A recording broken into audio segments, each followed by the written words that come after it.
Bom, começando aqui mais uma edição do podcast, hoje é dia 26 de maio. Como sempre, só relembrando que as opiniões dadas aqui são apenas conjecturas públicas de mercado e não se configuram como qualquer tipo de recomendação de investimento.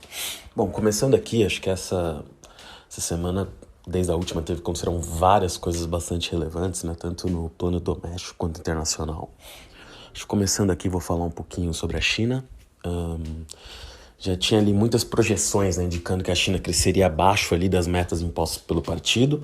Ontem isso foi dito por um próprio integrante lá do Politburo chinês, né, salvo engano foi o primeiro-ministro, ou vice-premier, na verdade, que disse que a China tem chance até de contração no segundo trimestre, né, ou seja, a economia diminuir no segundo trimestre, devido ali à política de Covid-0 que a China vem adotando.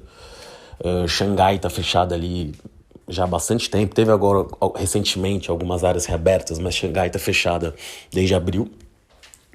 Pequim está um pouco mais aberta em proporção a Xangai, mas também está com várias áreas com pouca locomoção.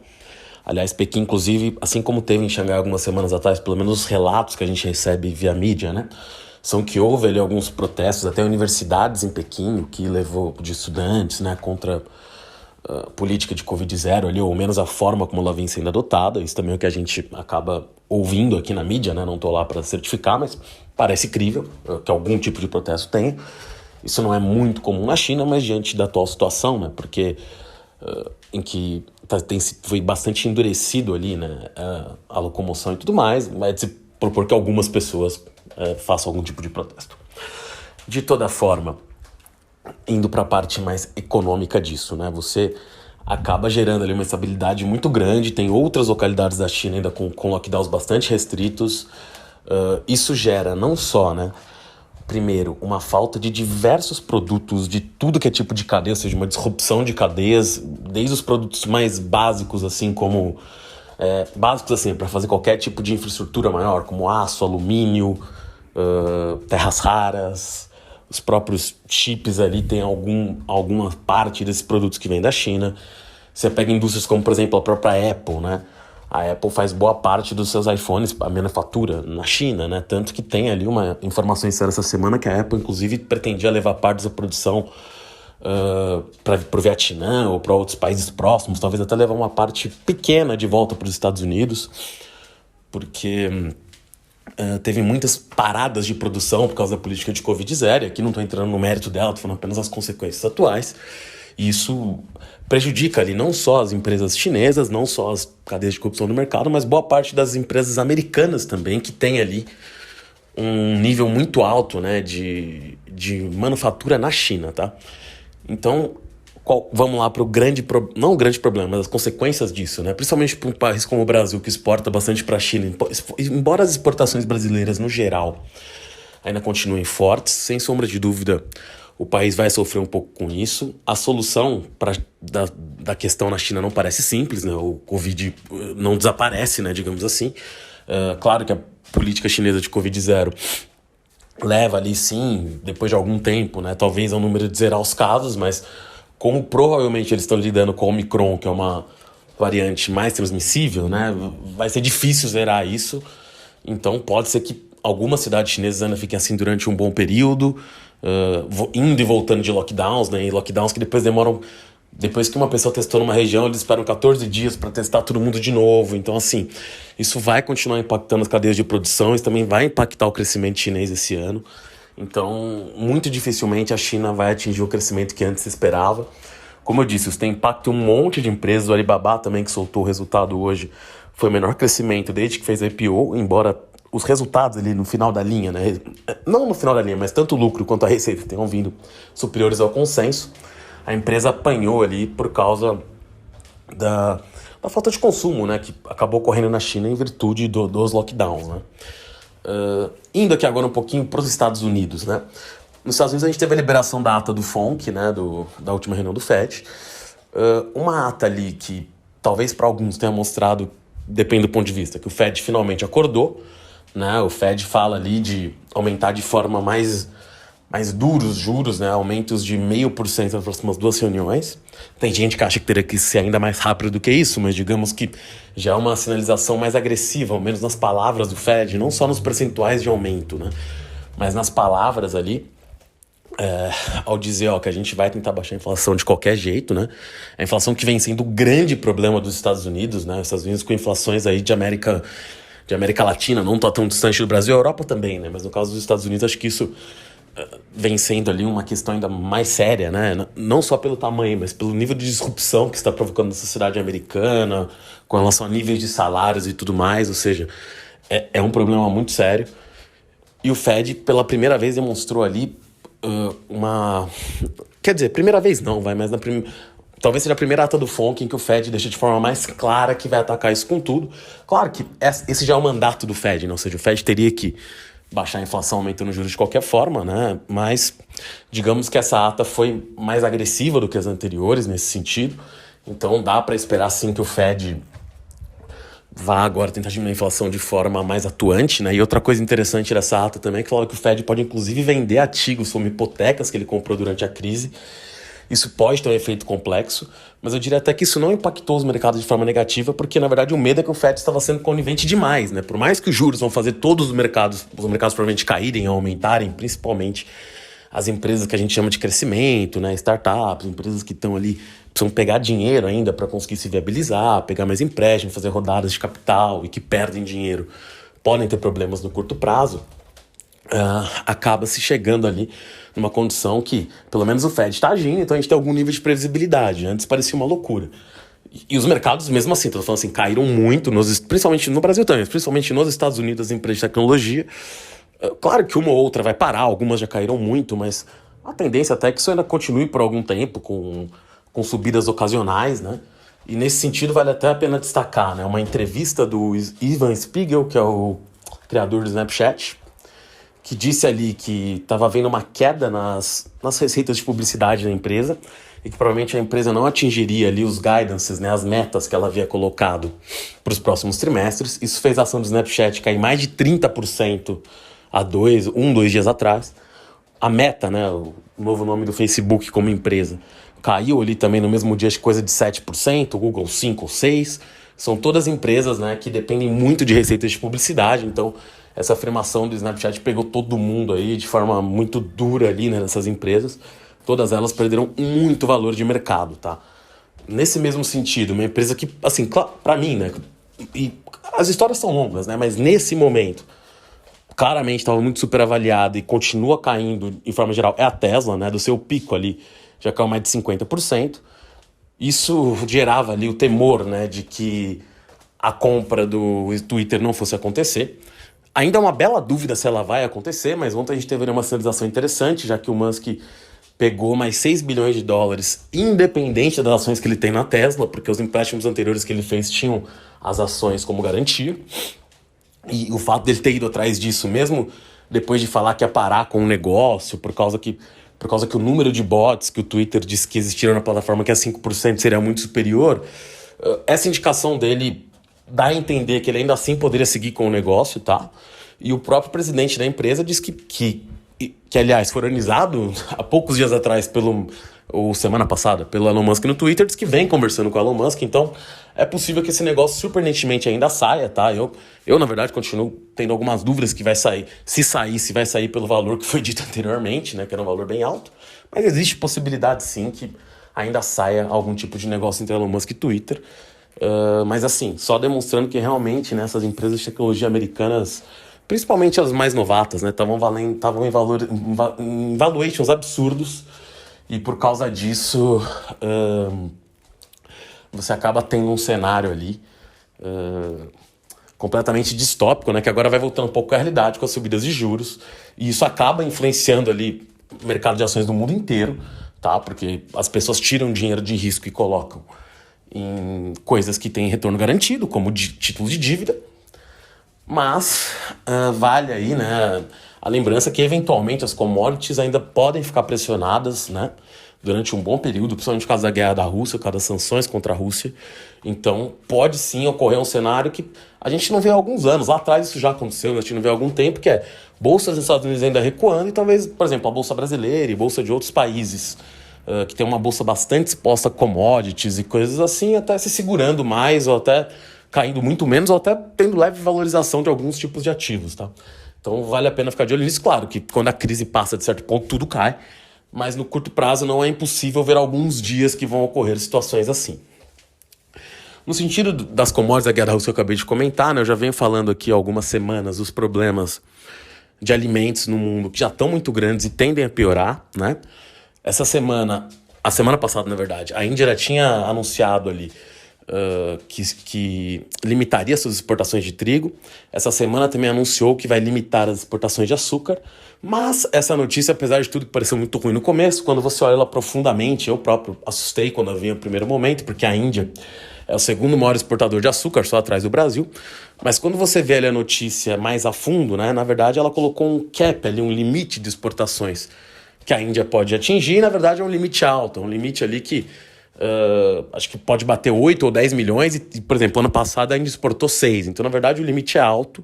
O que esse limite faz só é, digamos, impossibilitar, né, que os produtores de lá, que até recebem subsídios também, o Brasil tem até uma questão na OMC contra a Índia por isso, não exportem toda a produção caso o preço do açúcar decole no resto do mundo, né? Então, mais uma decisão protecionista com alimentos, mas um pouquinho menos impactante no mercado como um todo do que pareceu no primeiro momento que ela foi anunciada. A grande notícia aí com relação ao preço dos alimentos é o seguinte, né? A Ucrânia ainda tem muitos grãos, principalmente trigo e milho, estocados lá da última colheita. Apesar da guerra, conseguiu plantar uma parte das suas plantações, mesmo agora, nesses últimos meses. As estimativas variam muito, mas tem gente que fala de 60% a 80% do que a Ucrânia conseguiria plantar, ela está plantado, né? Só que agora está chegando a época da colheita e além dela não ter capacidade para escoar os grãos que já estão lá por via terrestre, né? Já que ela não está conseguindo acesso aos portos. E ainda assim, os silos também ainda estão cheios, né? Os silos que são os lugares onde se guardam os grãos, né? Se armazenam para eles não estragarem. Estão cheios da última colheita e não estão conseguindo mandar para fora, você teria dois problemas aí. Você não consegue nem escoar o que já não existia e você não tem onde armazenar os novos grãos, né? A solução para isso, claro, seria algum tipo de acordo com a Rússia internacional, para esses grãos poderem sair por via marítima. Alguns diplomatas russos já falaram que topariam tal acordo, mas com uma diminuição das sanções sobre a Rússia atualmente. Essa parece a grande dificuldade, né? Não sei se a comunidade internacional que aderiu às sanções, né? Os Estados Unidos, a União Europeia e outros países que aderiram às sanções estão dispostos a baixá-los agora, mas a questão dos alimentos é muito grave, né? Então dá para supor que talvez algum tipo de alívio, algumas sanções específicas poderiam ocorrer. Hoje cedo, um diplomata russo até deu a entender que já existiria algum acordo nesse sentido e que estariam até navios indo retirar grãos lá da Ucrânia, mas as notícias ainda estão bastante desencontradas nesse sentido. Não dá para cravar ali que esse acordo tenha sido de fato atingido, né?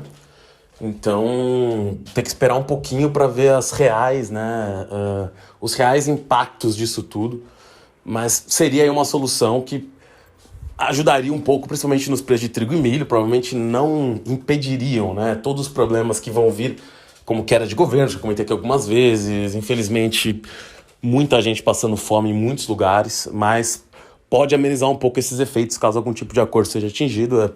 É torcer para isso, né? E vai ter impactos aí em cadeia, né? Porque quando você tem uma diminuição do preço do milho, por exemplo, isso afeta diretamente, menos bovinos, mas diretamente suínos e frango, né? Então, e aves no caso. Então você tem aí uma diminuição em diversas cadeias, né, de preços e de alimentos. Então é algo para se ficar de olho se esse acordo de fato vai ser implementado nos próximos dias, porque os impactos dele são muito, muito grandes. E, como eu disse, poderiam aliviar até pressões inflacionárias em diversos locais do mundo. E, claro, esse acordo também precisaria de algum tipo de acordo com a Turquia, né, que tem ali uma influência muito grande no Mar Negro também, mas não acho que a Turquia colocaria grandes impedimentos nisso. Mas vale a pena ficar de olho. Com relação ao preço do petróleo, né, que vem impactando muito aqui no Brasil. Agora eu vou falar um pouquinho da Petrobras também e vir um pouco mais do cenário nacional. Mas vale a pena mencionar só antes que o primeiro-ministro alemão, né, ou ministro das Relações Exteriores alemão, disse hoje que, entre hoje e ontem, que já existiria um acordo ali para se banir o petróleo russo. Isso, na verdade, já foi dito outras vezes, né? Banir da Europa, no caso eu digo, né? Não ser mais importado. Isso já foi dito outras vezes e, na verdade, não se concretizou. Então, no fundo, não dá para levar tão a sério essa afirmação. Mas é uma indicação, né? Que a Europa vai tentar seguir com isso. Isso vai elevar ainda mais os preços do petróleo, tá? Não sabe a quanto mais vai. Embora, sim, a Rússia consiga vender para outras localidades.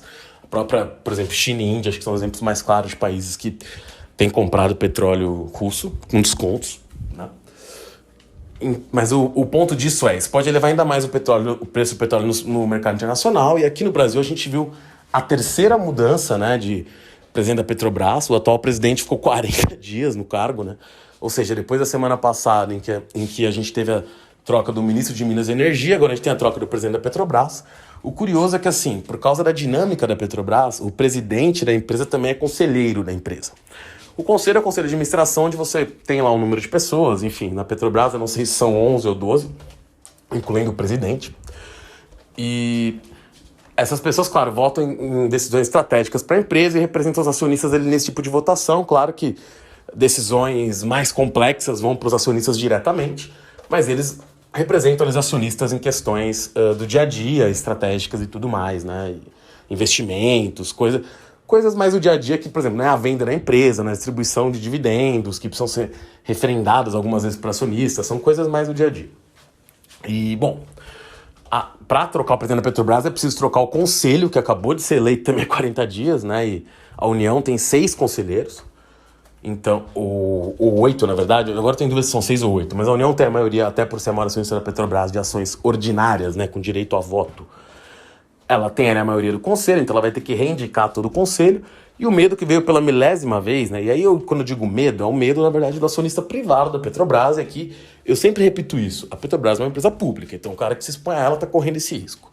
Mas foi ali, de alguma forma, ter uma política, né, de parar de seguir a paridade de importação, que é uma política que pode sim ser questionada, você usar a paridade de importação, mas tem que ver o que vem no lugar, né? Porque você pode acabar gerando prejuízos ali, por mais que o preço dos combustíveis por si só seja impagável para a população e isso afete toda a inflação, dependendo da forma que você executa isso, você pode ter alguns problemas, né? Então, na verdade, ficou essa dúvida, né? Na verdade, o que tem se dito é que se passariam, né? Teria um espaço maior entre os aumentos de combustíveis, o que na prática, e aqui não estou julgando, é o que vai acontecer na prática, seria um congelamento dos preços caso eles subam, né? Até a eleição, porque tá falando de coisa de 100 dias, enfim, 100 dias a partir de agora, são 3 meses, a gente já tá indo para junho, julho, agosto, setembro, as eleições são em outubro, então assim, você teria ali basicamente um congelamento dos preços do combustível, do botijão de gás, do diesel até a eleição. Isso é o que está aparecendo, tá? As ações da Petrobras não caíram tanto, o que indica que algumas pessoas não acham que isso de fato vai ocorrer, já que o nosso presidente da República fala muitas vezes ali, reclama da Petrobras, mas a política não muda, então tem-se dúvida sobre o que vai acontecer. Mas dessa vez parece que essa política vai mudar, e acho que isso é uma questão mais estrutural, que eu já disse aqui outras vezes, que o Brasil precisa discutir. Faltam refinarias aqui, mas deveria se construir refinarias agora que a gente está passando inteiro por uma transformação energética, que sim, vai ser mais longa do que dizem, isso também já está posto. Basta estudar isso com um pouco mais de profundidade, você vai ver que não vai ser daqui a 5 anos que vai se acabar com o petróleo no mundo, vai demorar muito mais. Mas uma refinaria é cara e também tem seu tempo para ser construída, então será que vale a pena? Então é um jogo bastante complexo aí de trade-offs e de contas, né? Mas não dá para ficar parado, obviamente, né? E acho que alguns projetos que se teve, como o Fundo de Estabilização, que parecia um projeto até bem desenhado, morreu após a aprovação no Senado, né? E a última medida que veio agora foi a redução do ICMS, né? Ou seja, o ICMS sobre combustíveis em muitos estados é muito alto, né? Passa ali de 25%, 30% em alguns estados. E seria uma redução ali, um projeto de lei que, na verdade, passou ontem, né, na Câmara. Embora o Rodrigo Pacheco, o presidente do Senado, tenha dado uma indicação que talvez não vote tão cedo, mas esse projeto baixaria ali o ICMS como, na verdade, colocaria, né? Telecomunicações, transporte, combustíveis como serviços essenciais. E isso acabaria baixando ali o combustível, talvez, em coisa de 10%, tá? Porque você teria uma média de 10% de redução do imposto do ICMS, da alíquota do ICMS que poderia ser colocado em cima disso, né? Então isso seria assim um impacto, teria impacto também sobre a conta de energia, que na verdade talvez não fosse possível ver uma redução tão imediata, mas ela deixaria de subir, já que tem alguns estados aí que poderiam passar por reajuste da conta de energia de mais de 20%. É possível que esses reajustes não fossem feitos, tá? Então, assim, são soluções, mas parecem soluções um pouco atabalhoadas, até porque, querendo ou não, né? Claro que acho que qualquer pessoa que consome esse tipo de... compra qualquer coisa, né? Sabe o peso que o ICMS tem nas coisas, tem no consumo, isso sempre afeta de forma mais desproporcional os mais pobres, então, quanto mais você conseguir reduzir algo assim, me parece melhor, mas você tem que ter algum substituto, né? Mais uma vez, esses substitutos não estão tão claros. Tem muitos estados em situações financeiras, até esse ano boas, por causa de uma arrecadação um pouco maior ali, né? Talvez represada que veio da pandemia, e até por causa da inflação também. Mas tem que ver até quando isso vai se sustentar, né? Então, assim, tem estado que estava chutando que poderia perder aí parte relevante, mais de 5, 10% das suas receitas com essa diminuição. Então, não é uma conta trivial, tá? Mas, assim...